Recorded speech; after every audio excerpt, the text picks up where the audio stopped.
we are live. So, good morning, good evening, good afternoon. Here's Viola Diamond Heart. I am Kundalini Yoga and meditation teacher, but here we are to do something else. We are preparing for a beautiful urban retreat that is going to be here in London on 7th of December at beautiful College House. And as always, I find, or somehow miraculously, the universe delivers the most beautiful people that come with their expertise that I get very excited about, that they help me and the others along the way to find their purpose, to get out of their own limiting beliefs or scarcities, whatever we are. Here I have the beautiful person that is excellent in what he does, that plays with the elite and coaches beautiful people to be the best versions of themselves. Oh, the tears are coming straight away. Look at that. Anyway, I got to see, so I got to have the glasses on. The tears will be flowing. I'm getting so excited about that. So, Alessandro Sciaraffa, my dear, beautiful person that I found you. You found me, we found each other. Thank you for joining. Would you please introduce yourself, because I can go on and on and on and on and on and on, because I was so excited and you helped me a lot. And I tend to go on and on and on and on, but I want you to really say, who are you? Thank you. That's such a beautiful introduction. Thank you so much, Viola. And yes, as you said, my name's Alessandro Sciaraffa, and a little quick background on me. I grew up in a small village in outside of London, originally from Italy, and I lived a life both in Italy and England.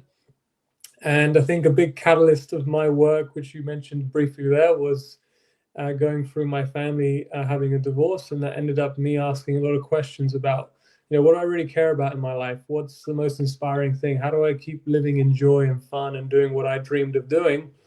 Which led me to becoming a professional tennis player, becoming a coach to professional athletes, founders, parents, traveling, over 26 countries to coach.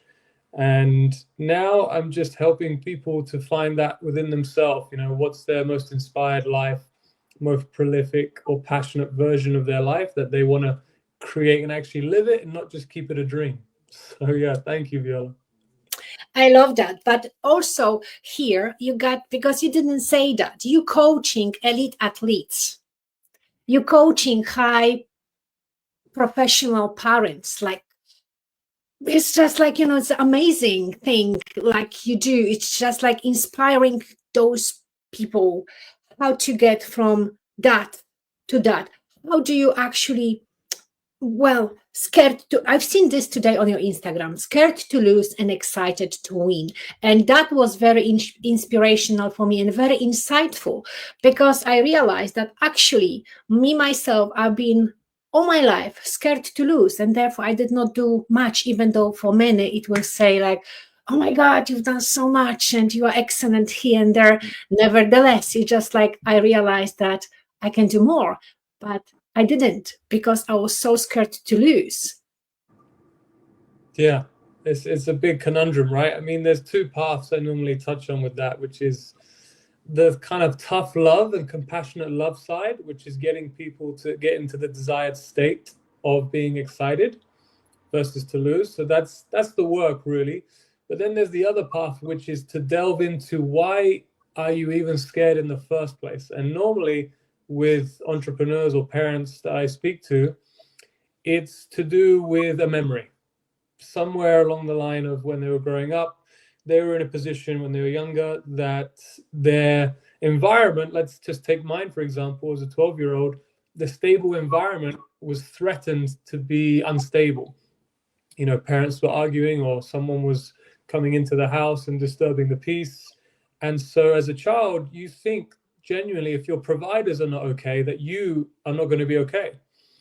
And so most of us, have these examples. Doesn't have to be in childhood, maybe it was in teenagehood or adulthood, but where something left And then we felt like this experience of not going to be okay, not safe, because our general providers of our well-being and welfare were going through a tough time.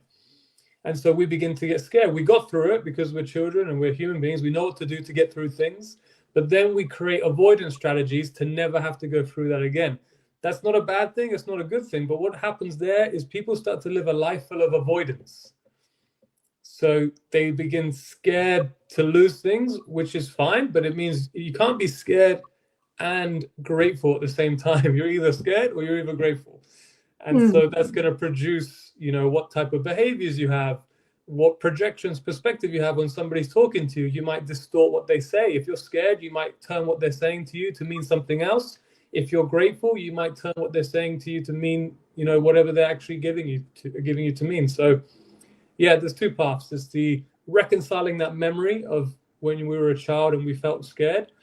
And then after that or during that is getting the tough love and kind of the work to be like, okay, what's happening in your future where you're so excited, you're inspired, you're grateful. Tell me what's happening. And then that's when we get into the desired state. Were you ready for that one? I was like thinking about it, like being scared and excited, or scared and grateful at the same time. I think I can do that because it's like I'm very grateful for so many things. At the same time, I'm so scared. Like even with that urban retreat that we're going to have very soon and kind of aligning right now, I'm very excited about it because it's always like there are so many beautiful people, including you, now being there, sharing your expertise and showing us how we can how our mindset create our reality and sharing that. And then at the same time, I think like, oh my God, what if it will not work out? But actually always does anyway, but still those kind of thoughts, those hunting thoughts are there. There's kind of like more into it's like, what if? And then how can I change that? What if it doesn't work out into like, I'm the winner anyway. I'm the warrior. I always say that anyway, because, just like, I know that, but it's just kind of more into kind of like pushing rather than allowing. Yeah. Well, we can get into that right now. So, first is to acknowledge that in reality, you can't be scared to lose something and excited to win at the same time. You can bounce between the two very quickly. Okay. So maybe that's what I'm going through, like kind of jump on this. Exactly. And that's normal. It's just normal human conditioning. But it's just to acknowledge that your most dominant state is the one that matters.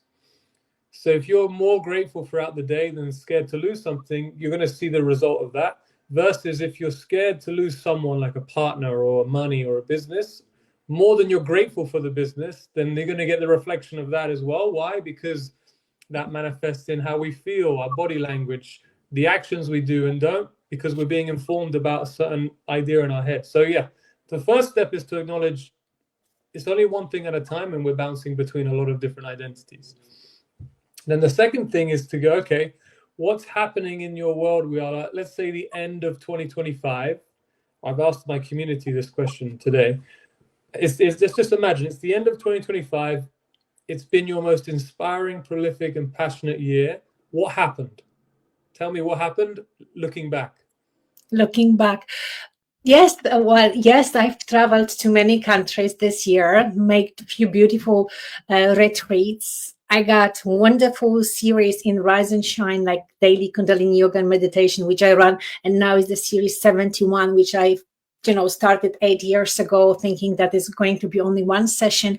And it's like, even though it's not always been nice and easy, because you just think, oh, I want to have a rest. But then because it's the routine, it's the practice, it became like, it became the lifestyle that I don't want to give up, because I know that it makes me feel good. It makes so many people feel good. It's like, imagine, wake up in the morning today, like 5 o'clock, I do my own meditation, right? And then at 6 o'clock, we start this beautiful session, finish at 7, and then suddenly there's a beautiful sunrise. And you're just like, oh my God. And then that lasts 5 minutes or not even that. And then suddenly, because we are in London, in UK, there are the clouds and there's the rain, and it's like, when did you make those pictures? How do you have those videos? I said, well, it was there in the morning. What were you doing? You're sleeping. Come on, wake up. It's like the beautiful day. Rise and shine wherever you are. Come on, you are missing your life, no? And it's like, so this is very exciting. And I said, I don't want to miss on that. And it's been a beautiful journey. It helped me to shift from many, many difficult situations into this kind of excitement about life, even though sometimes it's quite hard. Still. Yeah, that's amazing.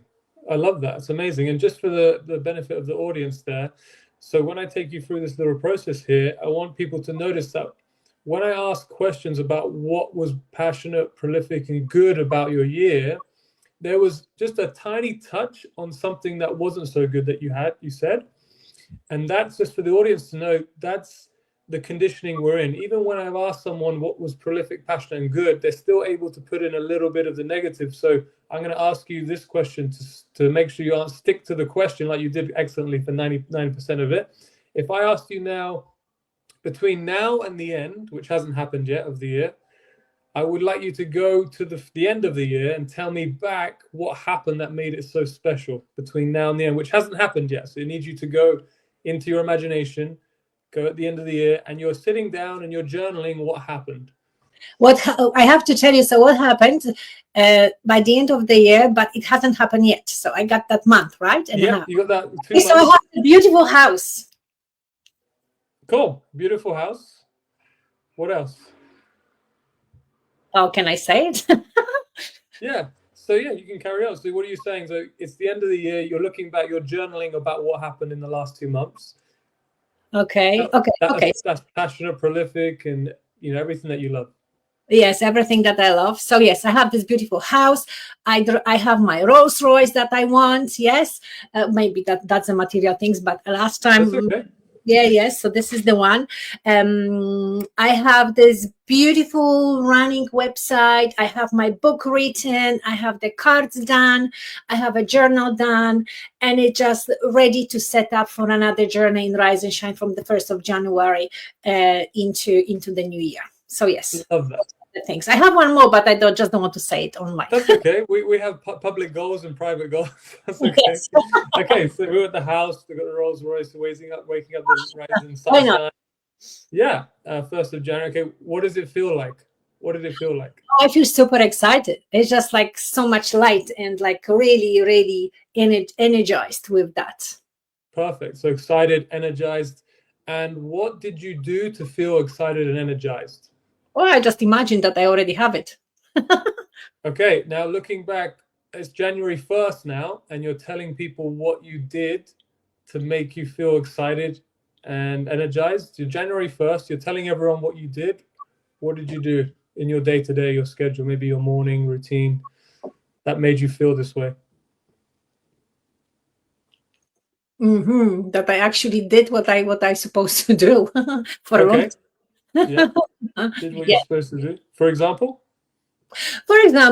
Yes. For example, when I said that I have that book completed, that means that I'm actually writing every single day without excuses, without, okay, I'm doing later, and so on. The same with the journal and the same with the cards, but actually setting those kind of goals. What is it that I'm going to do daily and stick to it, not procrastinating, because like my thing is like, I'm not patient enough. That's what I know. And the procrastination is still my big mama. Yeah. Amazing. Okay. So good. You've got those few like to-do lists or things that are related to, and if you did those things, you're telling me that you'd feel energized and inspired, right? Cool. Perfect. So just for the audience to clue on here, this is the part of our own conditioning. This is the part where we have to start being in charge of our imagination and also get on with the program that we've actually created for us, that we know is going to give those feelings, right? You've just outlined there so detailed that if you do your cards, if you do your routines, if you write every day without, if you stick to the plan, you're going to feel energized and you're going to feel inspired, right? So when you're looking at it from an outside perspective, it's like, why wouldn't we do that? Why didn't do it? Exactly. Yeah, you don't need to answer that one, but it's just for the audience to understand. We know what we have to do. So just getting on with the program, making sure we go on a path of learning what it takes to write every day, to stick to the program. It's okay if you fail, but learn, okay, what got in the way this time? Because then the next day you can create a plan to go, okay, I saw what got in the way, so how do I make it easier for tomorrow? Maybe I go to bed at a certain time. Maybe I don't pick up my phone from a certain time. All that matters is that your loyalty to that program. So that's first part. That's just the feeling part, right? So we've established you feeling inspired and full of energy is to do with writing every day and making sure you stick to that, right? But then we've got the other part, which is more of the action. If you go back to your goal, right? It's January 1st. You've got that. What happens? You're in the house, the Rolls Royce. You wake up every day full of energy and inspired, right? What led you to achieving that? The same thing. Just do think every single day what I have to do, what I'm supposed to do, without procrastinating, without sabotaging myself. What I would do, I would definitely, you know what I'm thinking, because like for me it's very easy to kind of like, oh, okay, I'm gonna do it later because I know that I can do it actually. But to have like someone like you, a coach that will actually hold, as I call it, my horses, that when I run into like, okay, I have to do this and this and this, and this is going to be done later, it's okay. But then 5 years later, it's still not done. Exactly. Still is not done, or more years later is still not done. And then kind of going into that regret, and then, you know, kind of the self-sabotage is coming. I'm not gonna do it anyway, like whatever, let's pretend it's not happening, and then blaming all the work that is at the work fault, not myself, like kind of bringing up and doing that. Now you're grilling me and I don't like it. No. The energy goes to the spine saying, I'm not doing that, Not at all, no. It's So like good. protection came in. I was like, oh, I'm not doing that. You're just like pushing the buttons now. No, not at all. I just wanted you to insight, what did you do that led you to that goal, right? It's just an insight process, right? So if you've got an idea of what you did, remember, we're always trying to look back, because with the audience listening, we don't want to separate ourselves from our goals. I mean, if you look on one of my recent Instagram posts, I've got one coming up, which is about stop separating yourself from your dream life. Okay, and the way that we do that is we have to start taking responsibility of our imagination. Our imagination is basically what we're talking about now, Viola. It's part of our language. People think that when they talk and when they think, they're just describing their reality. Okay, but actually your thoughts and your words, they don't describe reality, they create reality. So how you speak about your past, how you speak about what's going on right now, and how you speak about what's coming up, it's not describing. When someone says, how are things? We go into a program of describing, you know, it's like this, it's like that. But actually what you're secretly doing is telling to your subconscious what is going on for the future. And that is conditioning you to continue to have that reality. So the invitation for everyone is, when someone asks, how's it going? You know, how's business, or what's life like? Is you to start to become consciously creative and speak in a declaring manner, one that's creative, like, I've got this coming up, and you know, this is building, and I'm excited for this, because someone's listening every time you speak, and it's your subconscious mind. That is how it got programmed in the first place. We kept consciously thinking the same things and talking out loud, and so somebody was listening, our deep subconscious, and it's starting to buy into your own story. Exactly. And then it just kind of bringing more, yes, that's how it is, because you are saying so. And yes, now I can see that you are actually struggling. Oh yes, because like looking at like what I just said before, the year has been excited, and the people like, oh my God, you're having such an amazing life and such, and I like, and I will say, oh yes, but actually I still have this and this, oh, I'm struggling here and so on. And it's like, oh, I would never say so. right? But then suddenly the door opens up, and then the people like you will start to see that actually this is the pattern. Oh, that this thing wasn't happening. So the reality shifts straight away. Yes, and Exactly. it's like more imposed, the more energy goes into that. Very good point. Thank you so much for that. It's like really insightful. So yes, like another beautiful reminder to actually speak in the way that, yes, this is what I'm doing. This is like I'm going forward. Now we are creating this beautiful urban retreat for the people to come to kind of get out as we are here, out of unfulfilling patterns, right?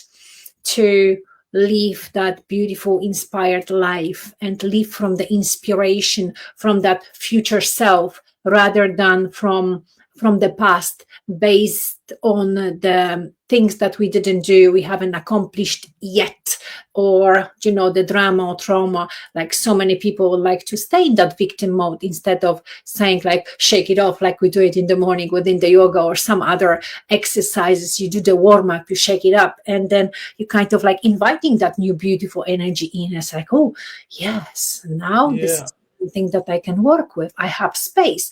All that limiting beliefs that were there, like I can't do it, I can't move. In the morning when we stretch, like sometimes it's like, oh, you can't really move one way or another because your body is stiff. But as you repeat here, there, going forward, going backwards, going to the left, going to the right, suddenly body slowly opens up. And, on the 10th repetition, you actually all the way on the floor, which at the beginning I was like, oh my God, today I can't move. And if I stayed there, I was like, okay, I just can't move. I'm not doing this anymore. But just because we have those routines, you as a professional athlete and the one who trains those people, then me as a yoga teacher, I go into that, and I know that the more and more we do, then more flexible we become, not only in our body but also in our mind. And when the inspiration like you comes, even though it's very triggering because I don't like to be poked and provoked, obviously, and the energy flows up and down because some kind of the guilty consciousness is being awakened and say, come on, you got to do it. I said, no, I don't want to do it. So a million of voices going on at the same time. But with that remembering, hey, you are here. Let's do something beautiful. Let's get into the inspirational mode. Yes, you can do it. Yes, I am here to kind of walk along you or support you. We don't want help. I always say to in the morning, it's like we don't want help. You don't want help. You as a professional coach, as a leader, you don't want help. You may require assistance, right? How is that? Exactly. That's how I feel it. It's like Yeah. asking for help for me at this stage. It's like begging. And I don't want to beg for anything anymore. I've done that before. So just like now, it's like I may need assistance. Yeah, of course. And I think the begging, that if people who resonate with that is coming from what we just spoke about off the camera, is about undervaluing ourselves. Yes. And every single human being, to some extent, some people more, some people less, when we were children, we had to abandon ourselves so that we'd fit into the household. I'm going through, seeing some of my cousins grow up now. They're like 4 years old, 5 years old, and every 5 minutes they're being told off. Because they're children, they're doing things that aren't socially accepted. But what do they learn in the process? They learn that I'm doing something wrong. They learn that maybe I'm bad, and maybe I'm not a good girl, not a good boy. And that doesn't get challenged or changed until people are 30, 40, 50, 60 years old. They still think they're a bad person, and they feel guilty that they're doing something wrong. And then that is reflected back to them in all their life circumstances until we challenge, is it absolutely true that you're bad, that you did something wrong? Yes. I love that. I love that. And it's just like it was such a kind of miracle, like we were aligned, because I was talking about those limiting beliefs. And of course, I love our, I don't know how to call him, the mentor or coach or staff. And yes, with that, is that absolutely true? It's just like, it's like kind of a cold shower onto us. Like, of course, it's not the truth. Yeah. Exactly. And that comes with the unfulfilling patterns that you were speaking about a minute ago. And this is where I spoke to you about there's the tough love part of the work, right? Which is like, okay, look, at some point I've got to get you to speak about what happened in your future that you'd like, so that you can now think, oh, how did I do that? What did it feel like? What were the steps I took to have the Rolls Royce in the house? So that you actually start inciting the step, and then you've got it on a piece of paper saying, oh, okay, look, I got up at this time and I wrote my cards and this is what I did.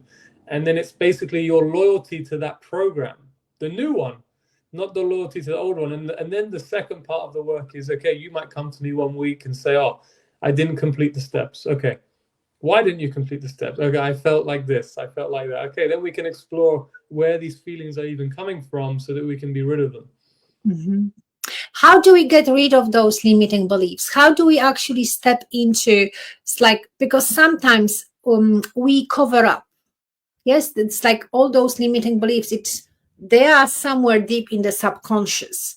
We may feel that, okay, I am afraid of being successful, but there is something behind that and behind that and behind that and so on. How do we get into that, Alessandro? Yeah, great question. That's a good example, right? If someone's saying, I'm scared of being successful, I would ask them, because if you were successful, what would that mean? Oh, it might mean that people have to see me, I have to be public, I might have more work to do, I have to get up at this time. A whole story, right? Whatever the story is, I'd be like, okay, so if that happened, what would that mean? Oh, it means that people might judge me. I might not close deals, or I might not have enough money. Okay, then I can ask them, okay, if that's true, what would that mean for you? They'd be like, well, then I'm scared. We'll get to a fear. Eventually, we're going to get to a fear. Limiting belief is going to basically be a fear or a hurt or a pain.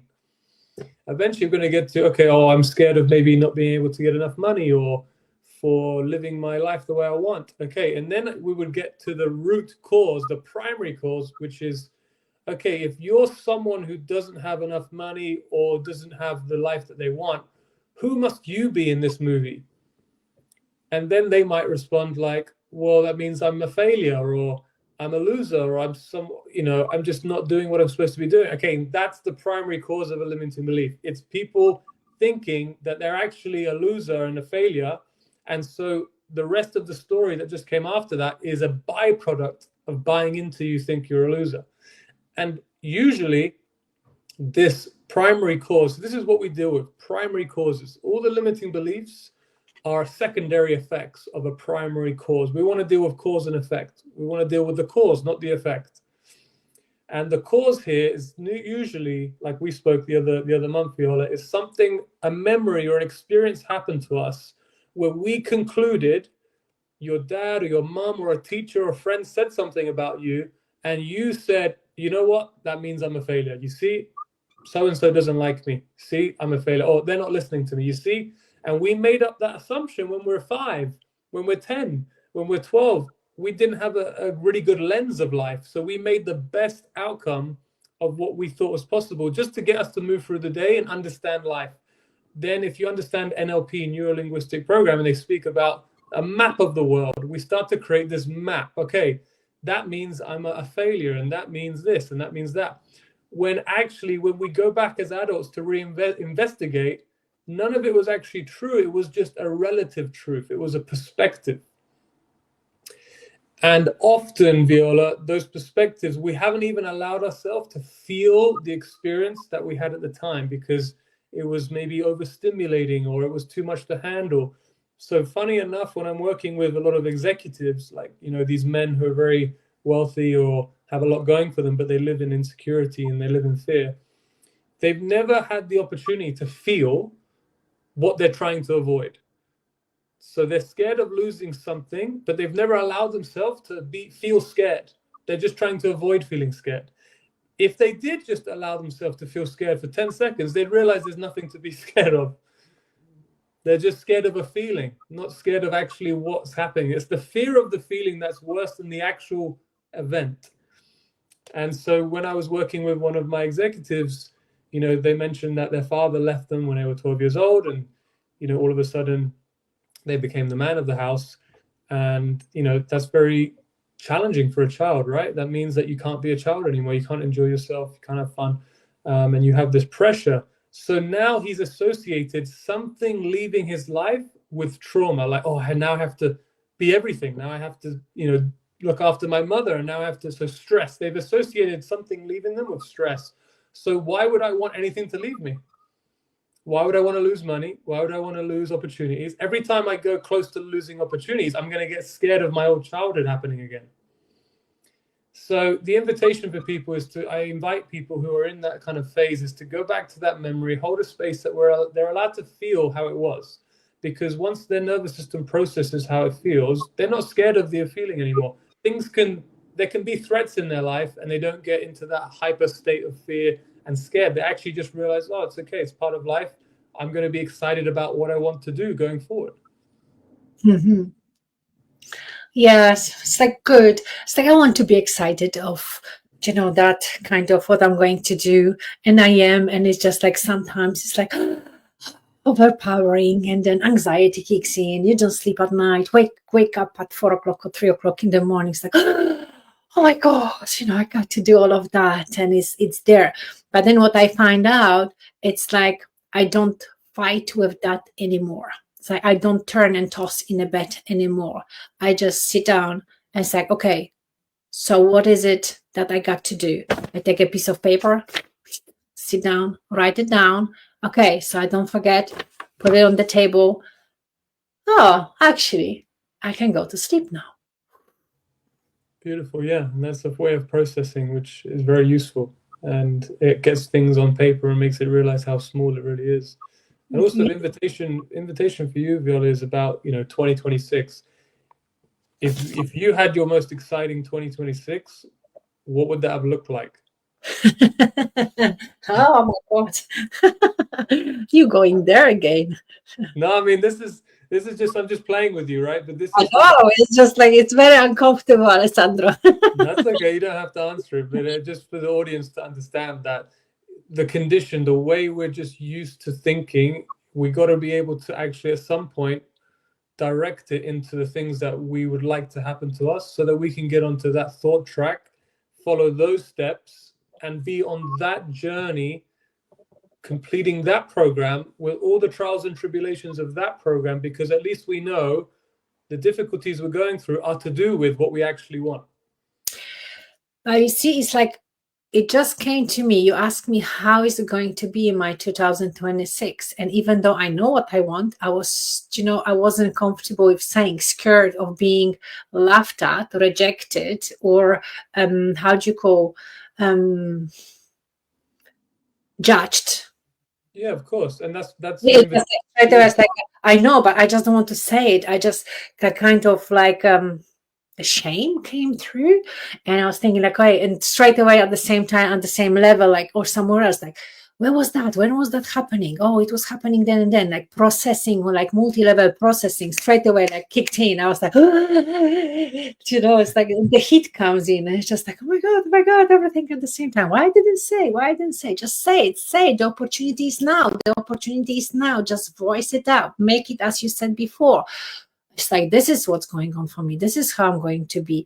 But then, isn't that the same way that if I say now, like kind of planting those seeds, there is that fear.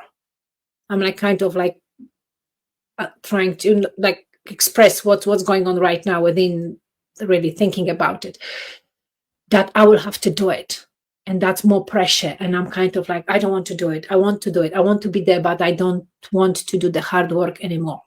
Exactly. You see, this is the story I told earlier about, why might someone be afraid of failure? Oh, because maybe they start to go into a story of, wow, that's a lot of work, and I have to actually do what I say, right?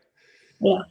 So this is good. Even the journey you're going from, and I've surprised you, I'm not putting you on the spot, you don't need to answer, but it's just an example for the audience of like, your response is a perfect way for people to resonate about what is mental conditioning. Because if we look at it just as an interview process, I've just asked you, what does it look like having your excited life? And you weren't able to answer. Do you see that? So that's a beautiful thing, because first you might want to start just thinking about it. Then you might want to start writing about it. Then you might want to start reading it out loud to yourself. then you might start feeling comfortable about saying it, because what we think we'll be able to write, what we write we'll be able to say, and what we say we'll be able to do.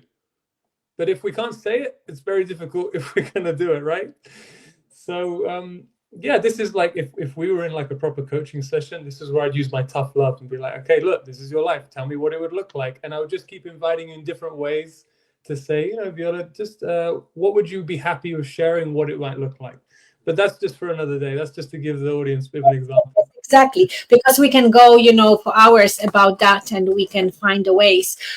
Yes, Alessandro, because you're very beautiful, and your mind is like, I'm really excited, and like, wow, you know, I wish I had a mind like you, so I can go very quickly from one to another and find those ways and resolve the situations, resolve the issues. And I'm excited that I do get to know people like you, that you have the beautiful mind, you have those beautiful skills that you can actually with ease navigate people through their, let's say, the darkness, like through the fear, like how to really, like, still like being scared, but do it anyway.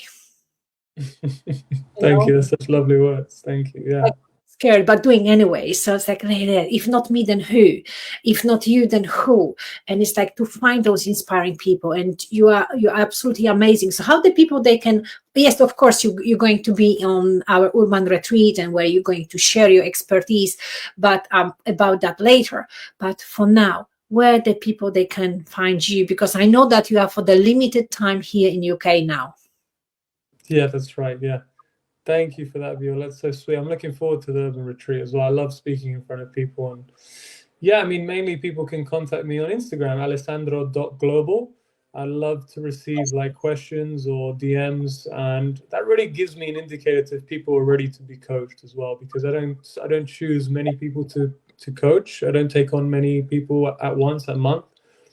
And so I'm always looking for seeing who is going to be proactive, take the initiative, and showcase that, okay, I'm ready to actually be guided and be assisted, as you say. So alessandro.global on Instagram is where people can find me. Beautiful, beautiful. So you are here in UK, and you said a little village. You didn't mention that this is Windsor, and the Windsor is not a little village. Excuse me. You know, living the neighbors of the queen and the king now, and you just being very modest and very humble about that. Yeah, it's a cute town. Yeah. It is beautiful. I went to school here when I was younger as well. I was very fortunate. As I said, I had a very perfect life. I lived between Italy and London and Windsor, so very blessed. Not too bad. Not too bad. Not too bad, not too bad at all. Beautiful, beautiful. Yes. And so where are you going to be next? Now you are here in UK. Yeah. Sharing your expertise, but soon. Yeah. Next I'll be in Hong Kong. I will be talking there with some of the federations in the tennis world, because being a ex-professional tennis player, I'm still involved heavily with tennis. And then there's, in that side of the world of Asia, there's Taiwan that I'll visit. Then there's Australia, because they have the Australian Tennis Open. And I have some athletes performing there that I'll be supporting at the Grand Slam. Yeah. Woohoo! So we're going to see you on TV as well.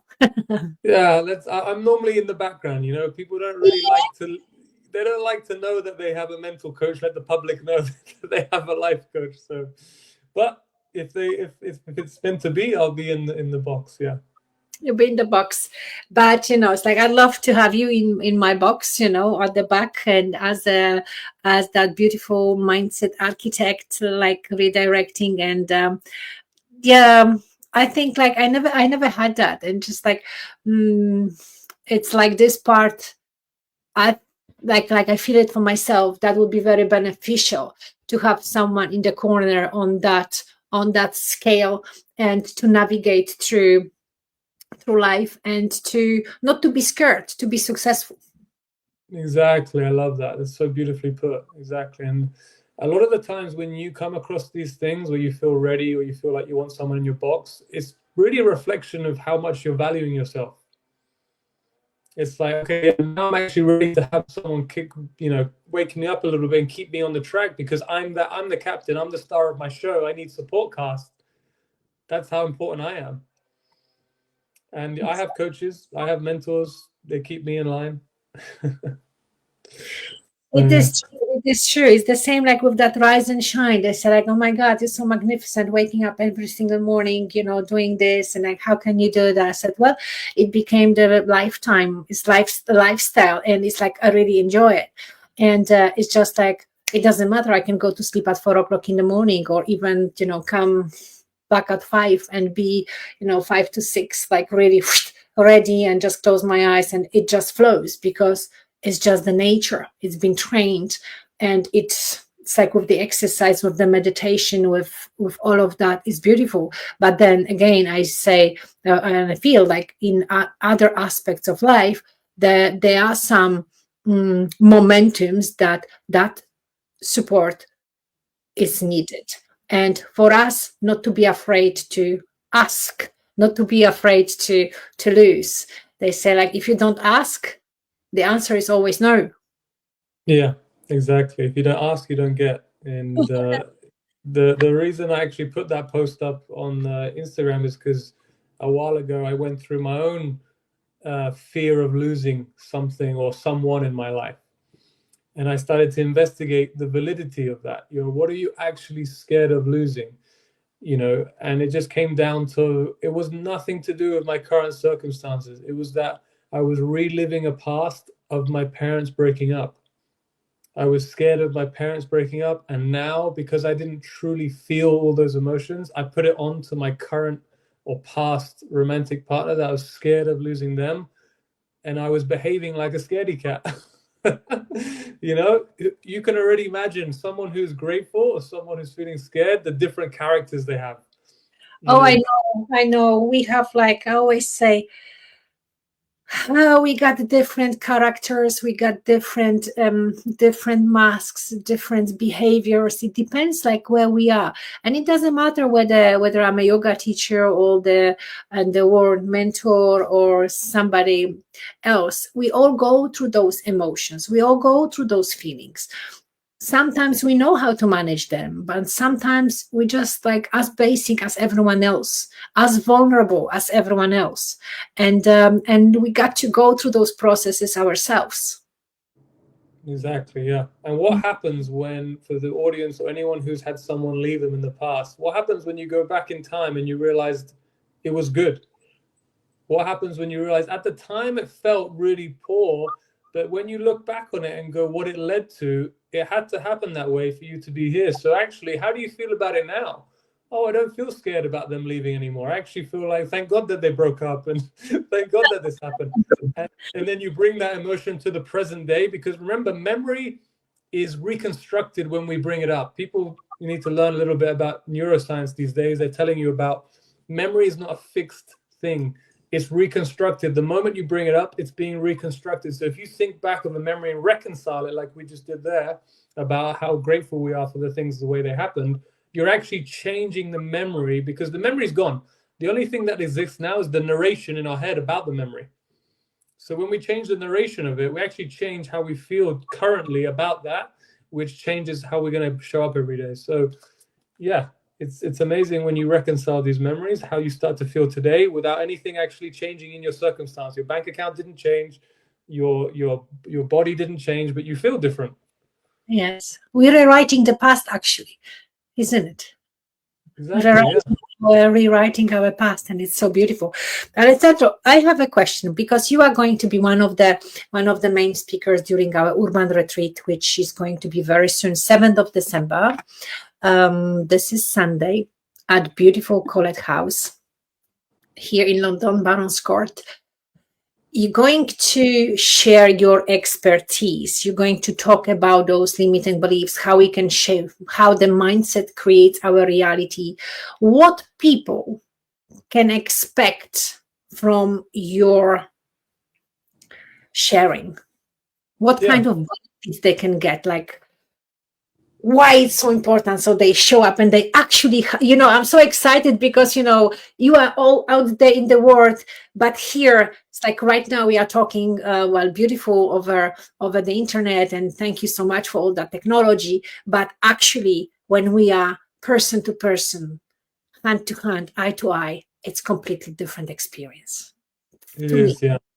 No, it is. It's a great question. And what people can expect to take away is really the primary cause of whatever is unfulfilling in our lives right now. So if there's something that you think that's stopping you, holding you back, making you uncertain, scared, you're going from the talk, you're going to get an understanding of what is the primary cause. And I can guarantee you it's not the bank account, it's not the way you look, it's not the circumstances in your life, it's the perspective. So we're going to be exploring being a victim of circumstance, which is, oh, this is my bank account, so I feel like this, versus a victim of perspective. We are all, I consider people to take on board that we're not victim of circumstance, we're a victim of perspective, and perspective is interchangeable. You're allowed to change your perspective, and when you change your perspective, you're allowed to change the actions you do, and it all leads to a cascade of different embodiments. So yeah, people are going to learn how to actually address the primary causes, not the secondary effects. So not the numbers in your account, not how you look. These are secondary effects that once you change the primary cause, everything else will change because you'll start thinking different, feeling different, perceiving different, and therefore acting different. Primary cause, this is the key, isn't it? Yeah, and I think there's so many modalities out there which are going to give you a strategy to help you not stress so much, or not feel so much anxiety. Nothing wrong with that. They have a place, especially for elite performers. We're human beings. It doesn't matter how much training you do, you're going to feel stressed, But the point is the extent of the stress, how much it actually impedes your life and stops you doing what you're doing, that you can't create strategies just to make that a little bit less. You need to get to the primary cause so it doesn't actually interfere with your life. Wonderful. So this is like stepping into like totally beautiful life full of freedom. Exactly, full of freedom and opportunity, and also curiosity about what the future looks like and what happened already. We need to be able to control our imagination, go ahead of time, tell ourselves now what happened, how did it feel, what were the steps I took, what was the first step I took, and then living in that paradigm, not later, not tomorrow, but feeling it now and actually getting on with that program. Beautiful, beautiful, beautiful. Yeah, I'm so excited. Thank you so much. Thank you. Look, that was supposed to be half an hour. It's 50 minutes in. Oh, wow. Such a wonderful, such a wonderful talk. Thank you so much. You are so inspirational, and I'm so looking forward to see you again live. And thank you for agreeing to create this video, to have this interview, to that talk. Of course, I have millions of questions here written, but it's took its own course. So I hope the people will benefit from what we've shared abundantly here, and the invitation at the Urban Retreat when you're going to be there. And yes, for more freedom, for more blessings, for more love, for more opportunities to create healthier, more magnificent life. Viola, this is amazing. Thank you so much for your time. What you're doing is so special. I really value what you've done today. If people and yourself really value today, I'm sure we can do another one and answer all those questions you have on the paper. Yes, anytime. I mean, I'm for it. I just love it. I just don't like to be grilled too much, Next time I'll keep that in mind. But I mean, like all that grilling is good because it's kind of like, yes, it's uncomfortable, but that in that uncomfortable process, there is that space, there is that void where answers show up. They might not be comfortable, but there is that guidance. And right now within my Rise and Shine that I started yesterday on Monday, the title is Your Northern Star. So aligning that inner compass into that. What is it that you want to do? How you want to do it? With whom? And we are so blessed. Today is 11/11, which is the portal, is that game changer and like accelerator of that manifestation. So for me, it's also beautiful to actually learn how to voice, like, what is it that I want? What is it that I need? What are my plans? Because I never did that before. As a children, we were supposed to be quiet. Exactly. Don't mention, just don't speak, don't be visible, shut up, stay down, so just like growing out of that cage into that full blooming tree, if you like. It's like it's a big process. Yeah, exactly. And just to cut the point off full circle, is just for you to have a little bit of relief, so I don't feel like I've grilled you too much. Sorry. It's interesting that you related to me asking, what does your good future look like, as grilling. I don't want to be grilled. Did you see that? Because all I asked was, what does it look like, your great future? And you took that to mean unconsciously that you're being grilled, but all I'm doing is giving you an opportunity to speak about your future. So it's an unconscious pattern where you said the version of you that feels a bit like guilty or should be quiet is telling you that you're being grilled, but actually you're being given an opportunity to speak about your future. But to one part of us, that doesn't feel good, but to the true part of us, it's like normal, right? Mm-hmm. This is the pattern I see. I've been offered many times beautiful opportunities. I did not have that courage to say yes because I was so afraid of failing. This is the thing, you see, like the one that, scared to lose. Yeah. More lose. I did not have that excitement, even though later I was like questioning myself, why I didn't do it?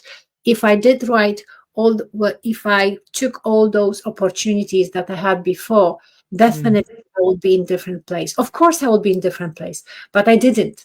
So now when the opportunity presents itself, I see the pattern. Now I can recognize that. And if I slow down, then I can actually say yes. Beautiful. There you go. And coaching, by the way, is all about future possibilities. So with my athletes and parents that I coach, it's asking about, okay, that happened this time. What did you learn that you can do, make it easier to answer next time? And you get on with that program. How can you make it easier for next time? You just said, slow down. Okay. And you've just solved this. And then next time you get asked again, and it's going to be easier because you went through a process of. So this is all for our good, as you know. Everything is happening for our good. Even the worst situation, we have to say thankful. We have to be thankful, because it's showing us the choices we made to get to that position, and the choices we can make to go ahead in a different future. So thanks, Viola. Thanks for hosting me. This has been amazing. You have this, well, one more thing, because I've seen it on your story, on your Instagram. Is that on that coaching accelerator program? Yes, it's very invitational though. So I sent out an invitation to people, and people are more than welcome to just send me the word accelerator on my DMs, and we'll see if we're a good fit. I'll give them a little interview process, and it's still on. Yeah, so that's a 3-month container where we meet twice a month for 60 minutes, but it's not limited to 60 minutes. As you know, when we talk, it could go on. And that's where I'm coaching you. You get to bring forward what you want that's future based in your life. We get to see, what's been holding you back and what we could do about helping you in the future to make sure you're making different choices. And it's just a coaching container to help people actually bring forward the ideas in their heart, in their mind, stop them being ideas, and actually be something they live out as a life and a career. And yeah. Beautiful. So I will put that link under this video. Sure. So if anyone wants to join you or want to get in touch with you, because they cannot come to our urban retreat, which I think that would be very big loss. But no, come and see us, come and join us. And yes, let's make this beautiful mindset like bloom, blossom even more, so we can be like those beautiful northern stars and show the way, show the right path, be that compass for the others through the meanders of life. Exactly. Thank you, Viola. Thank you so much. Thank you, thank you, thank you. And I'll see you very soon. Yes, we'll catch up soon, okay? Catch up soon. Wonderful. So, yes, beautiful people. That was amazing, Alessandro. So, I hope that from my grilling, you got all the best and you find that path here in under this video. I will put all the links to the urban retreat. I will put the link to Alessandro Instagram, so you can get in touch with him directly, sign up for the program, and yes, get into the best version of yourself, get rid of the limiting beliefs, and have a fantastic, fabulous life. So much love. Have a beautiful day. And till next time.